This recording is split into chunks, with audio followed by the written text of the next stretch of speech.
Last time, we left off with a phonetic inventory and romanization, and as promised, today we'll be tackling morphology, or more accurately, grammar. But first, we need to define morphology. Morphology is the grammatical appendages put on words to assist with interpretation of the sentence. Morphology can be broken down into two main types: declination and conjugation. Declination is the particles put on to nouns, and sometimes the articles or adjectives associated with those nouns. And conjugation is the particles put on to verbs. And because I know more about declination than conjugation, let's do declination first. Case is used to determine roles in a sentence. The two most common cases are nominative and accusative, so if your language will be using case, be sure to include those two. If you want more than two cases, here are the most common ones. Be sure that if you include a case somewhere on here, you are including most or all of the above, as this is the list of the most common cases by order. Quick side note, I won't be explaining how these particles can appear in your Conlang later down the line in this video. That will be in video 4 of the series. Grammatical number also exists, and often it is just singular versus plural, but it doesn't have to be.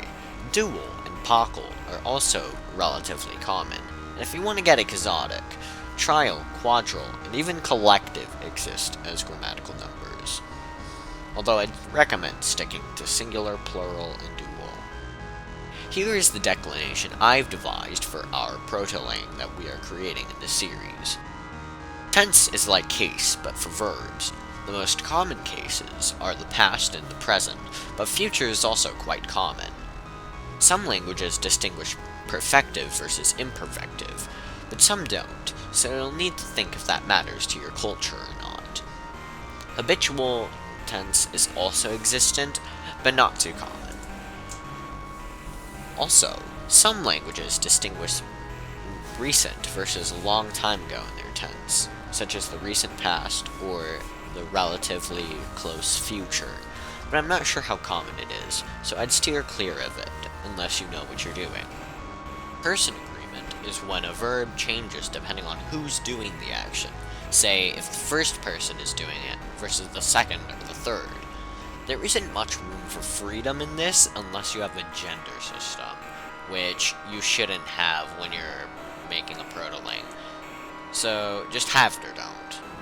You could mix second and third person, I guess, but it's not common. To spice things up, for our proto-language, I don't think I'm gonna have a conjugation system, seeing as I already have word order and extensive declination. Speaking of word order is the way your sentence gets put together. SOV is the most common, but SVO is also a runner-up.